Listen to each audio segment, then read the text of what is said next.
Bueno, pues vamos a ver los casos clínicos, que como ha dicho antes Teresa, son 5. Y el primer caso, la primera presentación oral, la va a hacer Àlex Muñoz Quintela, del Hospital de Mérida.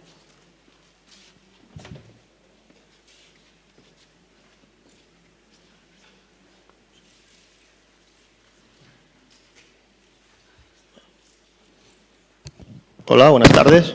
Les vengo a presentar un caso clínico titulado Dolor y empastamiento del miembro inferior izquierdo.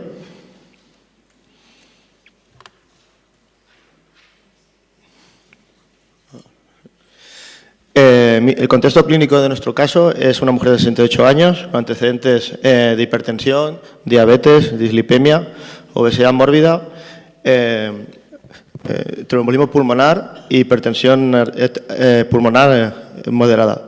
Y ha tenido TVPs femoropropíteas en miembro inferior izquierdo de repetición, y la última fue hace 3 meses de evolución. Y clínicamente presenta dolor, cambio de coloración e induración de la pantorrilla con pulso conservado. Al Doppler que le hacen en el momento, previo al caso que veremos, vemos signos indirectos de TVP en vena femoral superficial y poplita de miembros inferiores, con gran dificultad para realizarla por el gran volumen de la extremidad inferior de la señora. En antecedentes familiares se descarta en el estudio de trombofilia, se descarta trombofilia y queda con tratamiento de sintrón, pérdida de peso, medidas posturales, medidas de compresión y un Doppler de control en 6 meses, pero que realmente al final se acaba haciendo a los 9 meses por causas que desconozco. La primera pregunta sería, en el Doppler de color de la vena poplita en el control de los 9 meses, ¿qué se aprecia? 1, relleno completo de color azul. 2, relleno incompleto de color azul. 3, flujo turbulento. O 4, relleno incompleto de color rojo.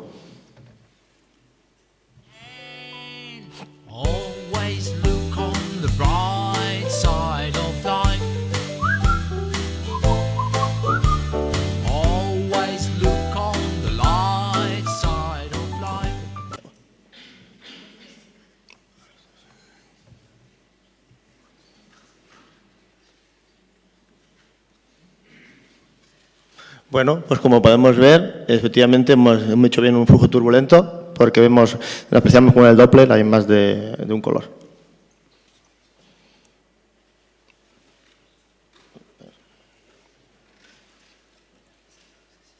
¿Qué tipo de onda aprecias en el Doppler espectral de la vena poplitea?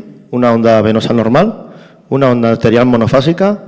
¿Una onda arterial bifásica? ¿O una onda venosa patológica?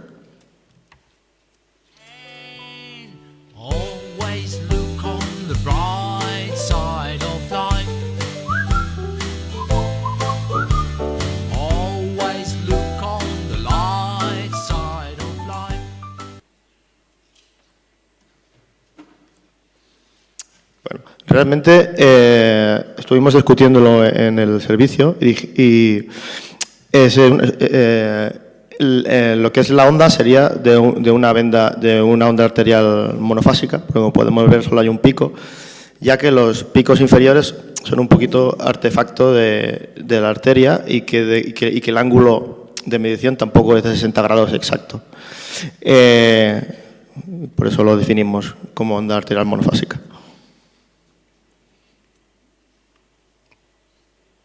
Y finalmente, ¿qué diagnóstico es el más probable que vemos en la imagen? Una anomalía congénita, una transmisión por contigüidad del pulso arterial, una fístula arteriovenosa o una repermeabilización del trombo previo que hemos hablado con turbulencias.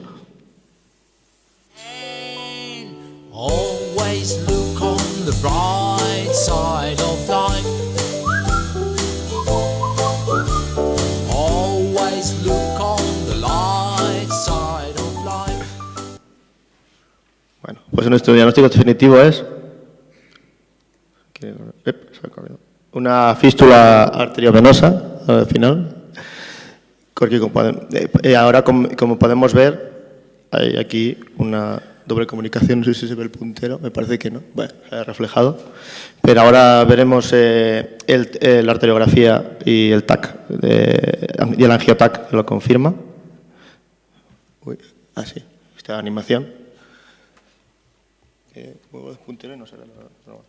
Bueno, como podemos ver en la imagen, en la extremidad derecha solo se rellena la arteria y en la extremidad izquierda vemos cómo se rellenan los dos vasos de contraste, lo que nos confirma que hay una fístula. Y aquí podemos ver la comunicación de la arteria con la vena, que se rellena de contraste en la arteriografía, en el angioTAC. Y finalmente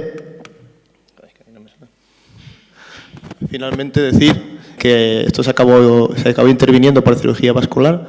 Le pusieron primero aspirina 100 miligramos y posteriormente se hizo una reprimerización mediante una endoprotesis tipo Viavan. Hay que destacar que en las fístulas arteriovenosas el Doppler color vemos un thrill o un frémito que nos da este artefacto por la comunicación, y en el Doppler espectral veremos flujo turbulento de alta velocidad, un flujo de baja resistencia en la arteria proximal y un flujo venoso pulsátil de alta velocidad. Y para terminar, remarcar que es muy importante que aplicar el Doppler color en nuestros estudios urgentes de trombosis venosa profunda, porque muchas veces pueden pasar por alto algunos casos, algunos diagnósticos como el expuesto. Muchas gracias.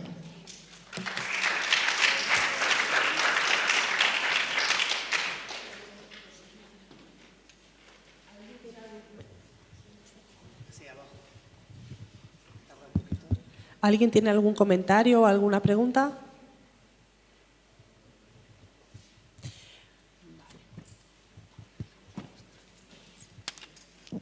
Bueno, la segunda residente que va a presentar su caso es Laura Delgado Fernández, del Príncipe de Asturias.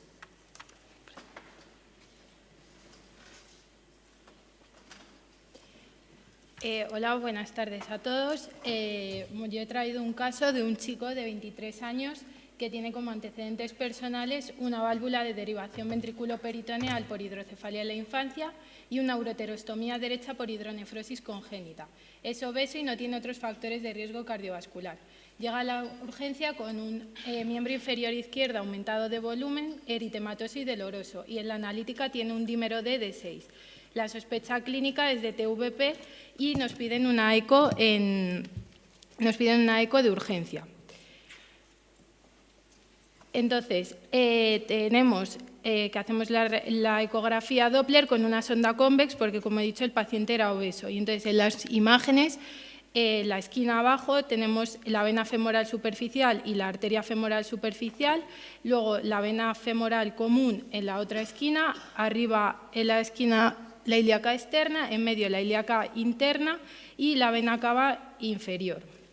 Tenemos imágenes en Doppler color y en Doppler pulsado. Entonces, según los hallazgos radiológicos, ¿cuál de las siguientes es la correcta?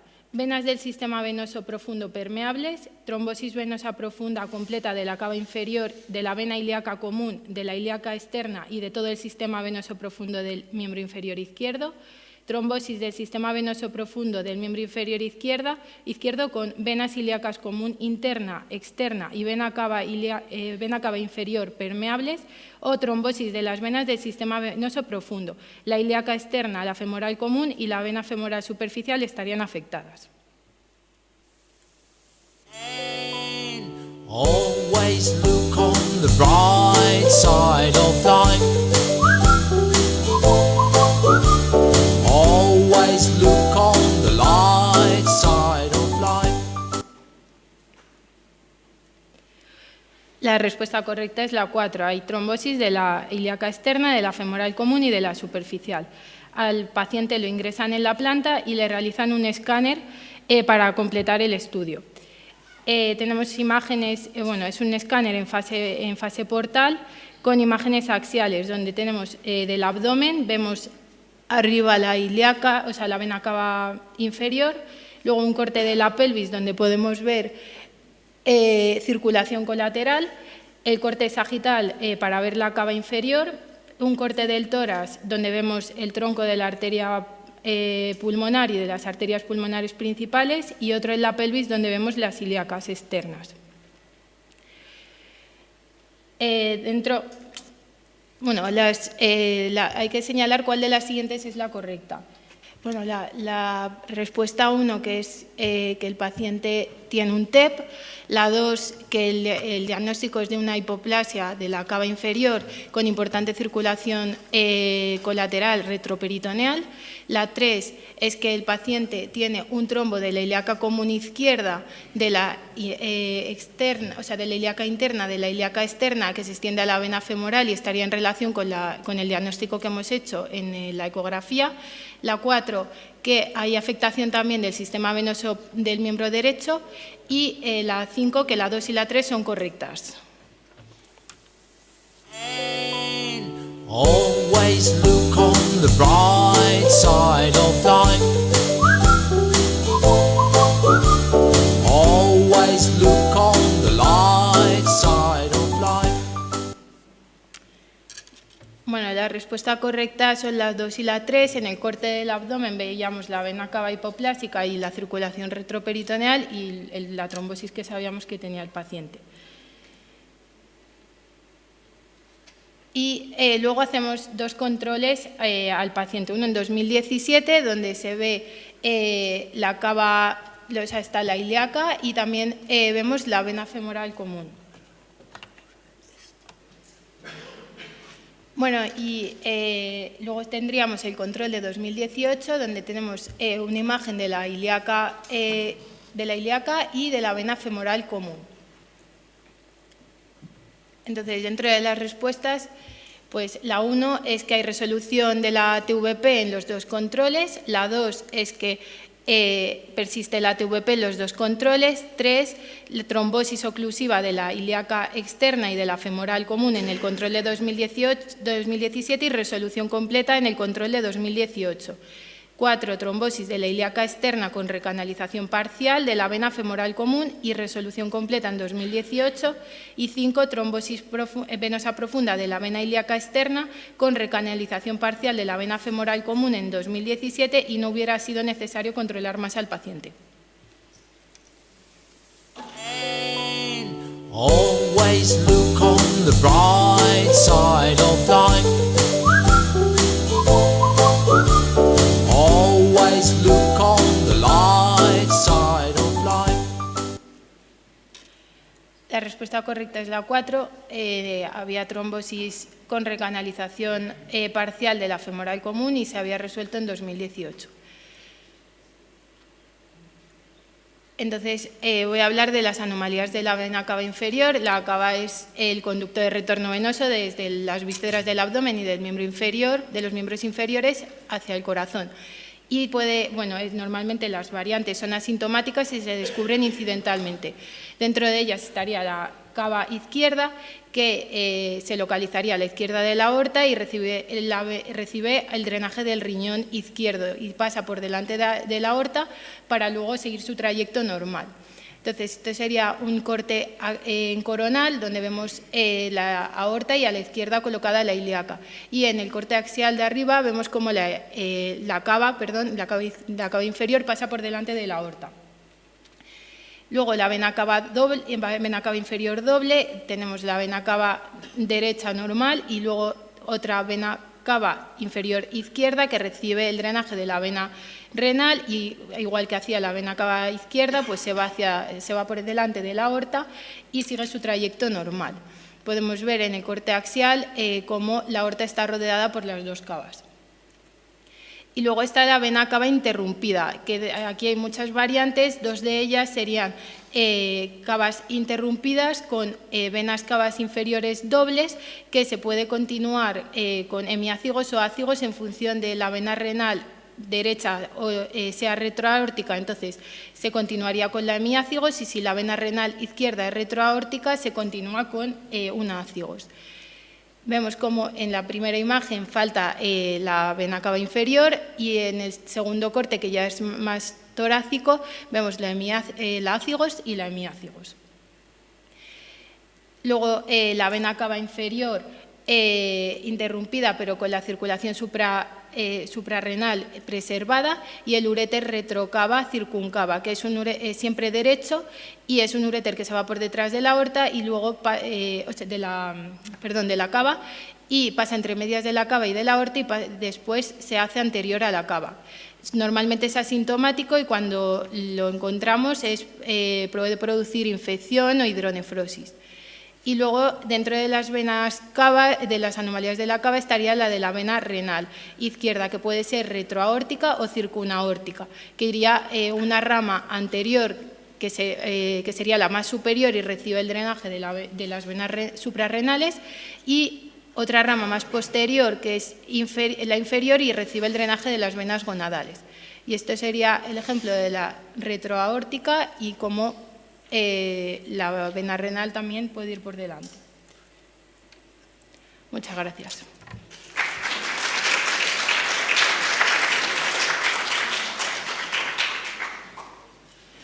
¿Hay alguna pregunta o algún comentario?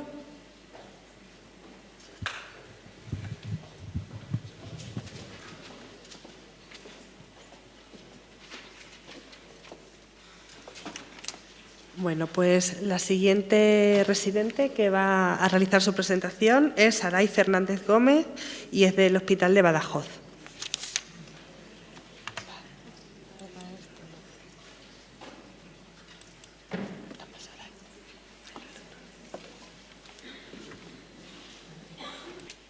Buenas tardes, mi nombre es Saray, soy residente del Complejo Hospitalario Universitario de Badajoz, y junto con mi compañera Raquel hemos preparado un caso para incidir en la importancia de valorar al paciente como un todo.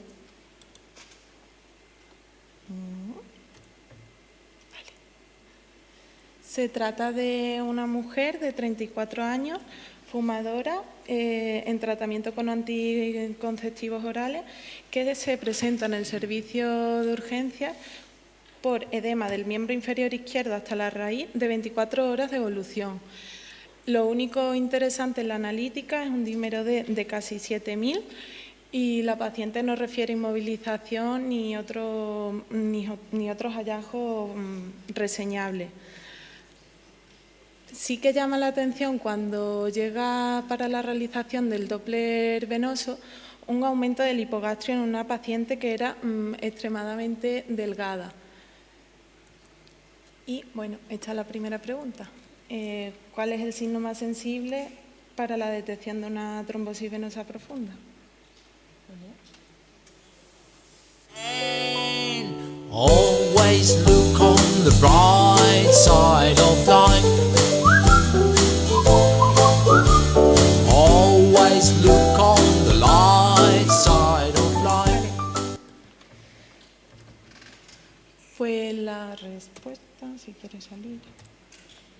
Uy. Vale, sí. Ahí. La respuesta es la primera, la falta de compresibilidad, como bien han dicho antes.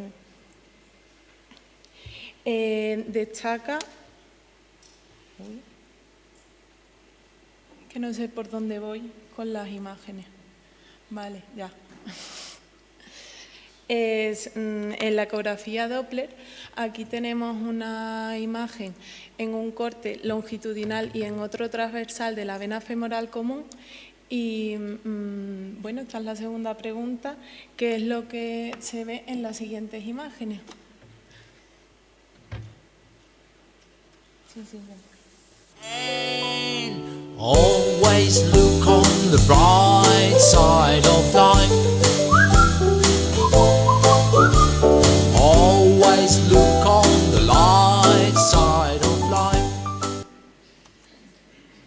Vale, pues en la primera imagen vemos un pequeño material ecogénico dentro del vaso y en la segunda, en el corte transversal, se está realizando la maniobra de compresión y vemos una ausencia de compresibilidad y también material ecogénico dentro del mismo. En el registro Doppler, del que no dispongo las imágenes, se veía también una ausencia de fasicidad proximal al trombo. Por lo tanto, como bien ha dicho antes mi adjunto, el doctor Alejo, eso es indicativo de que existe una trombosis proximal al mismo. Por lo tanto, se decide completar el estudio mediante una ecografía abdominal, donde destaca una gran masa pélvica que parece depender del útero, pero no se consigue tampoco visualizar y registrar el flujo de la vena ilíaca. Por lo tanto, se completa el estudio con un TAC. En la imagen del medio vemos un corte transversal donde vemos la masa heterogénea en pelvis que depende del cuerpo uterino y también se observa un defecto de repleción en la vena ilíaca externa izquierda, compatible también con trombosis. Por lo tanto, se da de una trombosis venosa profunda de la vena ilíaca externa y la vena femoral común, secundaria con presión extrínseca por una gran masa uterina, probablemente un mioma.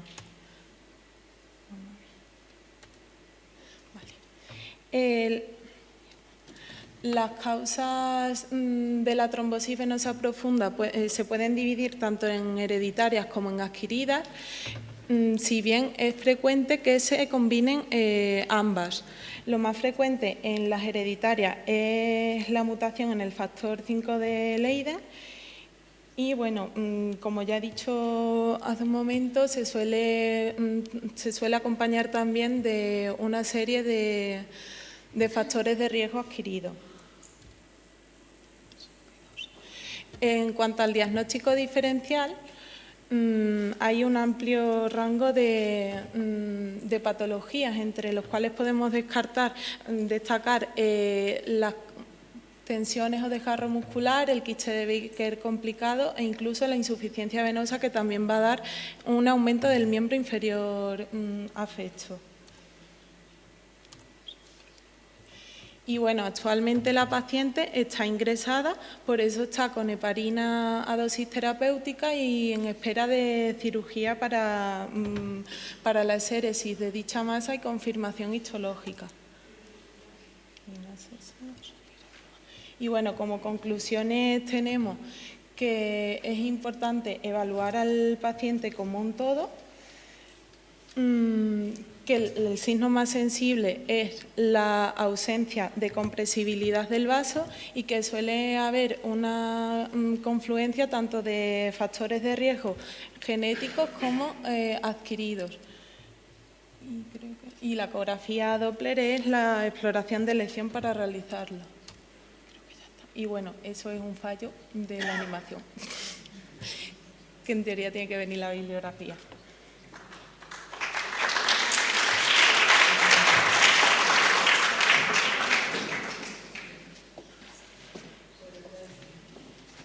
¿Alguien quiere realizar algún comentario? ¿Preguntar algo? Pues vamos con la siguiente.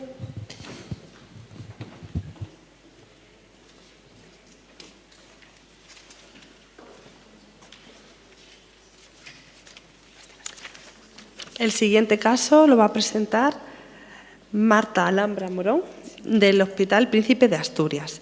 Marta. En la exploración física cabe destacar una pierna derecha levemente edematosa con un dímero D de 4,5 y es por eso que se realiza una ecodoppler del miembro inferior derecho de carácter urgente.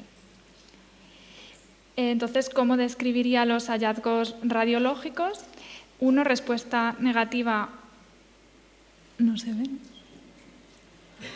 Respuesta negativa a la maniobra de compresión en el callado de la vena femoral común. No se observa flujo en modo Doppler ni en la vena femoral superficial ni en la vena apoplítea. Se observa material hiperecogénico en el interior de los vasos o todas las respuestas son correctas. Always Always look on the bright side of life. Always look on the light side of life. La correcta es la 4, que todas son correctas. Teniendo en cuenta las imágenes previas, ¿cuál de las siguientes afirmaciones es falsa? El paciente presenta una trombosis venosa profunda desde el callado de la safena mayor hasta el territorio infrapopliteo. La vena ilíaca externa es permeable, lo que descarta afectación proximal. La vena ilíaca externa no es permeable y habría que hacer otros estudios para descartar afectación proximal. O, teniendo en cuenta las características del paciente, es necesario realizar más estudios para caracterizar el origen de la afectación. Always look on the bright side of life. Always look on the light side of life. La correcta es la segunda, que la vena ilíaca externa es permeable y por eso habrá que descartar afectación proximal.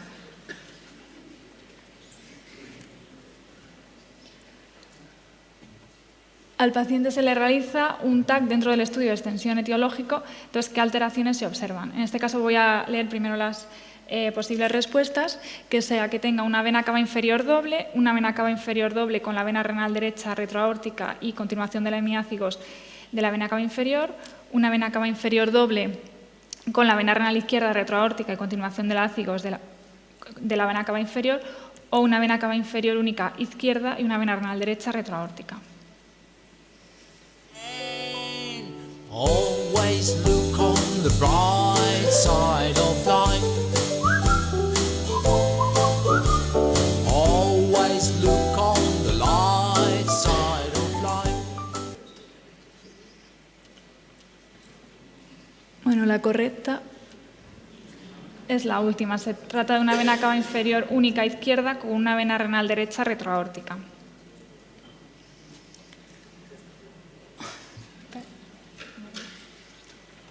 Es que no lo veo.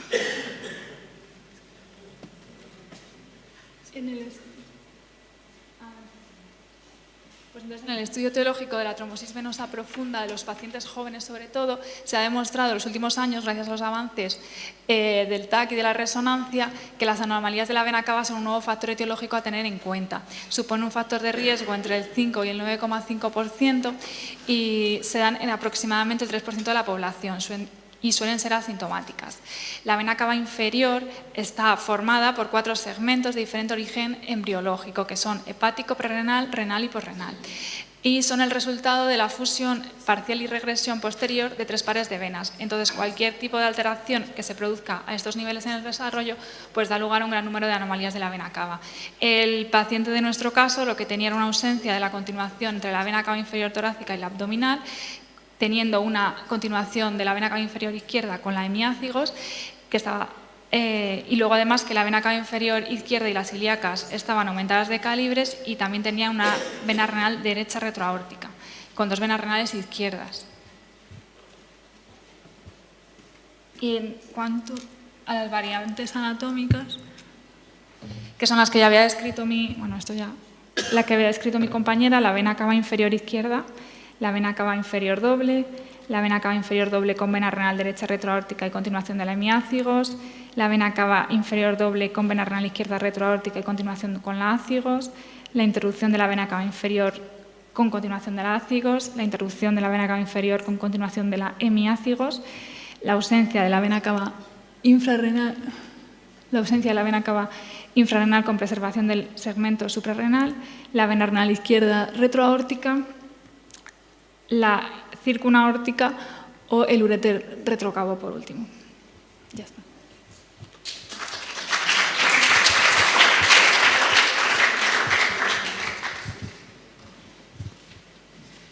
Si alguien quiere hacer algún comentario o alguna pregunta.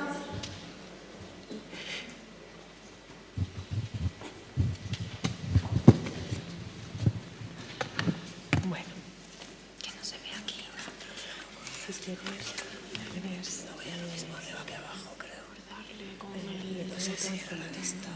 No, tiene vista moderada.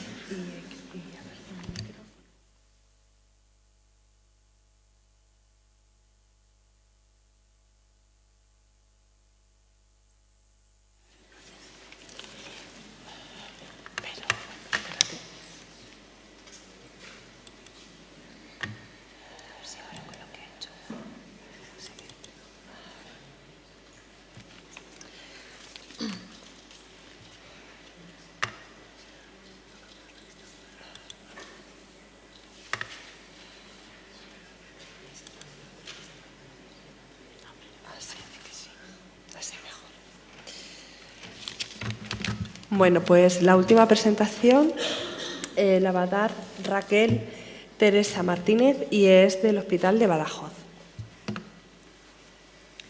Hola, buenas tardes. Mi caso clínico comienza con una petición de Doppler venoso de miembros inferiores, en la que la única información clínica que nos aporta el médico peticionario es insuficiencia venosa crónica de segundo grado.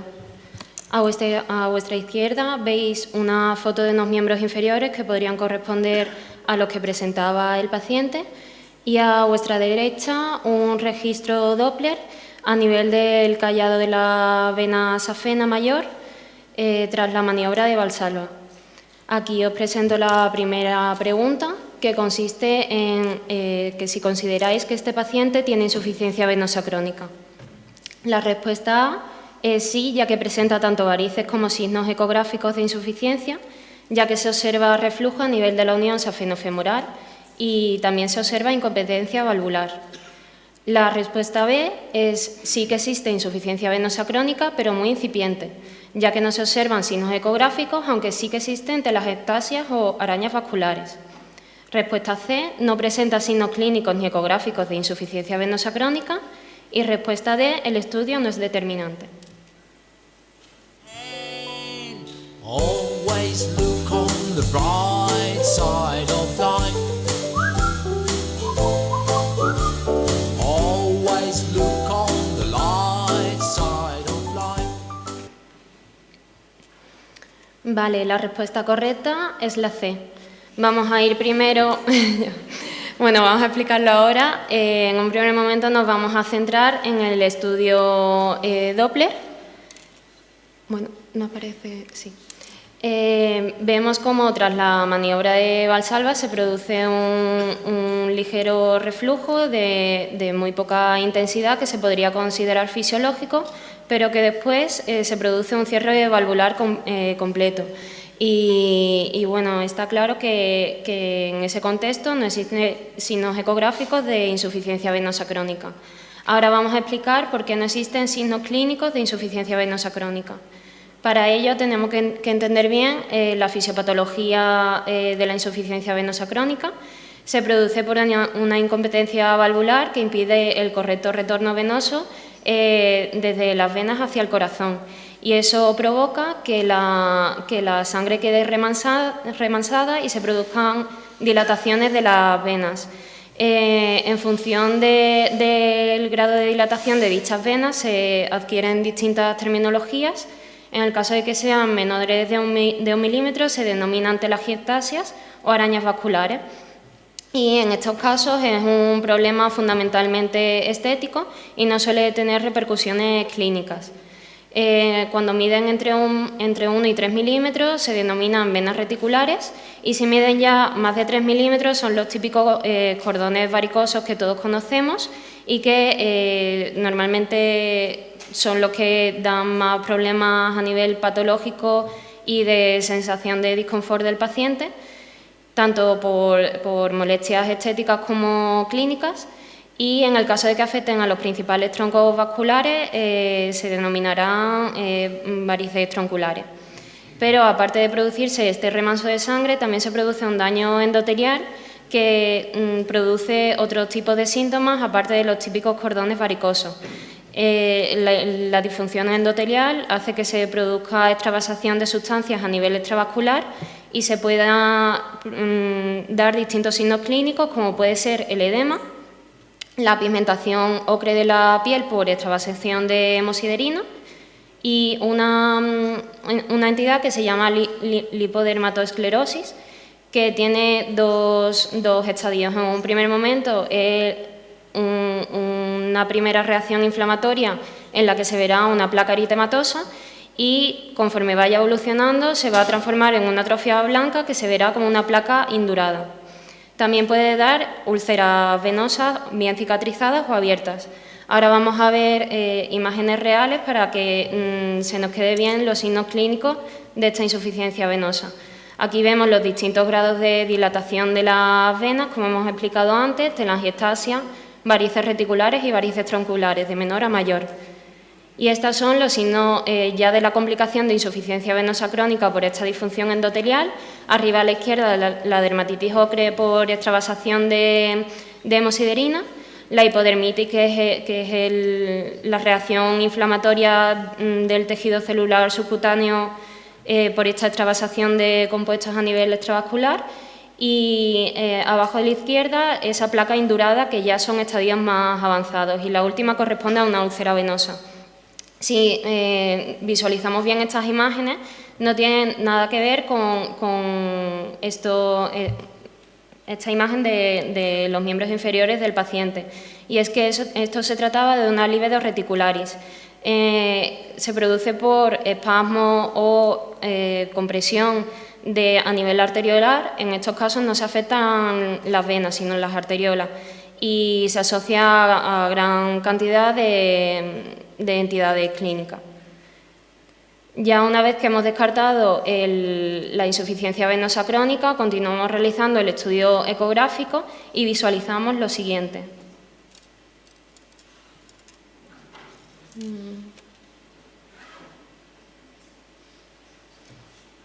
No se reproduce el vídeo, ¿no? Disculpa, para la reproducción del vídeo. Es un vídeo. Normalmente pinchándolo salía... Bueno.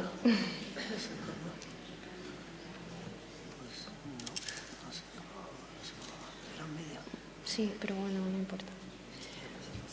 Bueno, esto era un vídeo, pero yo creo que con la imagen esa, y bueno, que ya habéis visto la mayoría la respuesta correcta, podemos visualizar los signos que nos interesan. ¿Qué signos observáis aquí? Respuesta A, falta de compresibilidad de la vena safena mayor. Respuesta B, material hiperdenso en vena safena mayor. Respuesta C, dilatación del ostium. D, reflujo en la vena femoral común a la safena mayor. A y B son correctas, por lo que se trata de signos de trombosis subaguda o crónica. Y F, C y D, definitivamente sí que existe cierto grado de insuficiencia venosa. Always look on the bright side of life.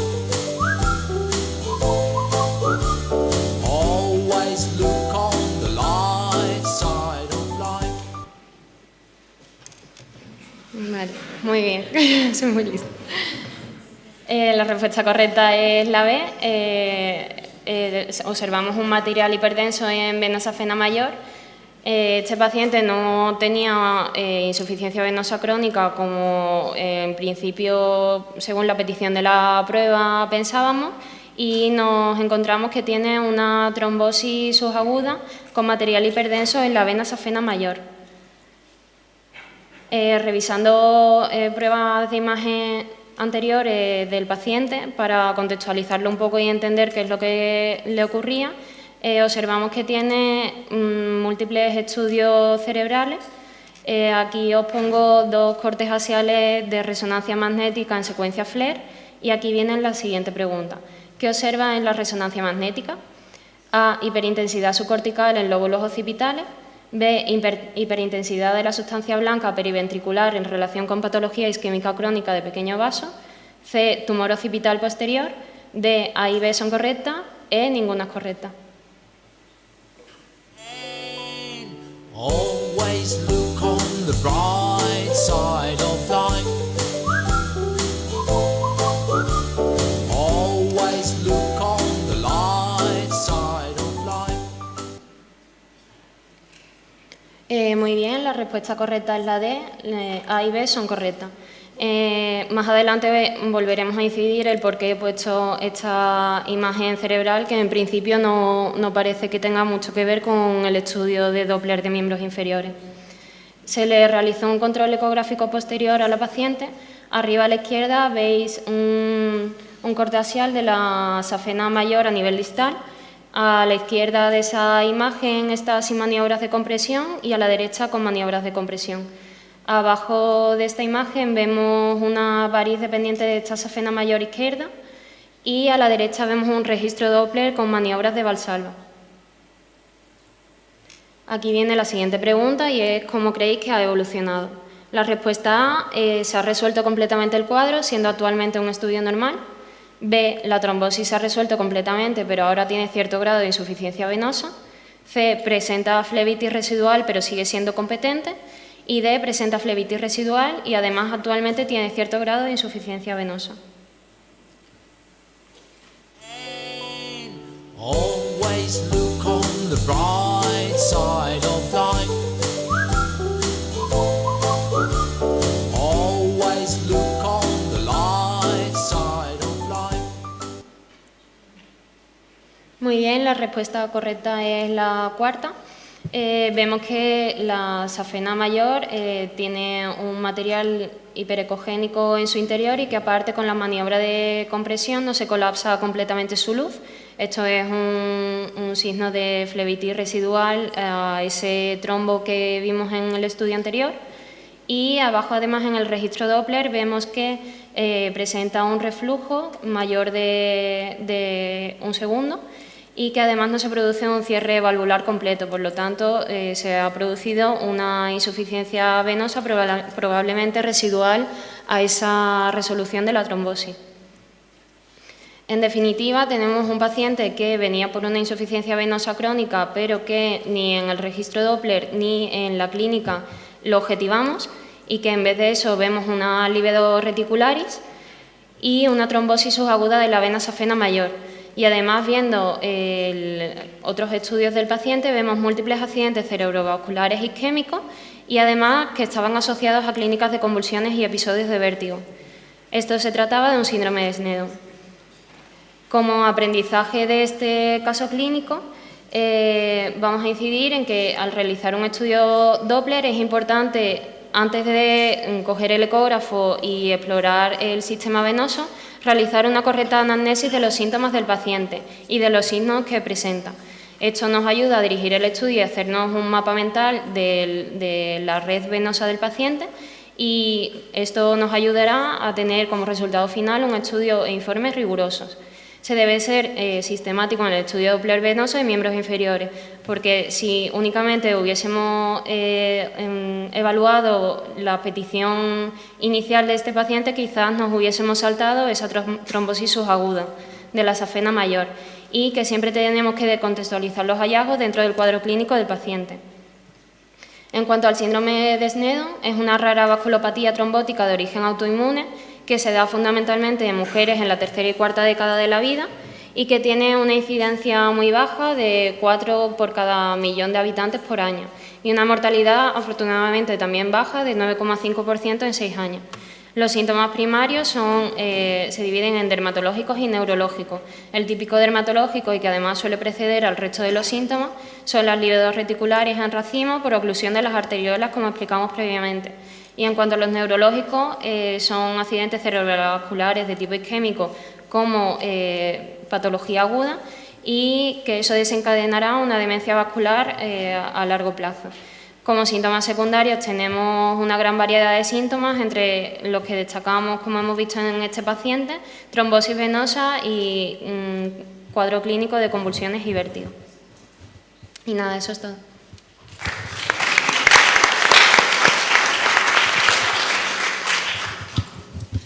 ¿Alguien tiene algún comentario? No os vayáis, ¿vale? Que vamos a ver quién ha sido el máximo acertante de preguntas, que sabéis que entra en el sorteo a final de año de 2 becas para un curso.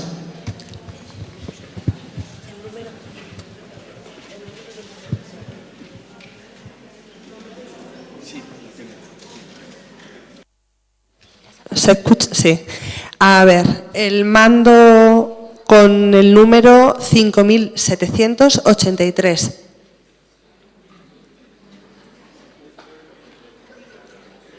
¿No está? ¿Se ha ido ya? Ah, venga, baja. Un aplauso.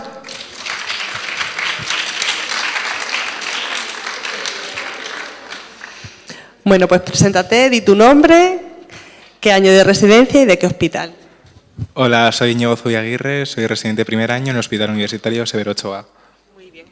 Pues ya sabes que entras en el sorteo a final de año de 2 becas para cursos, ¿vale?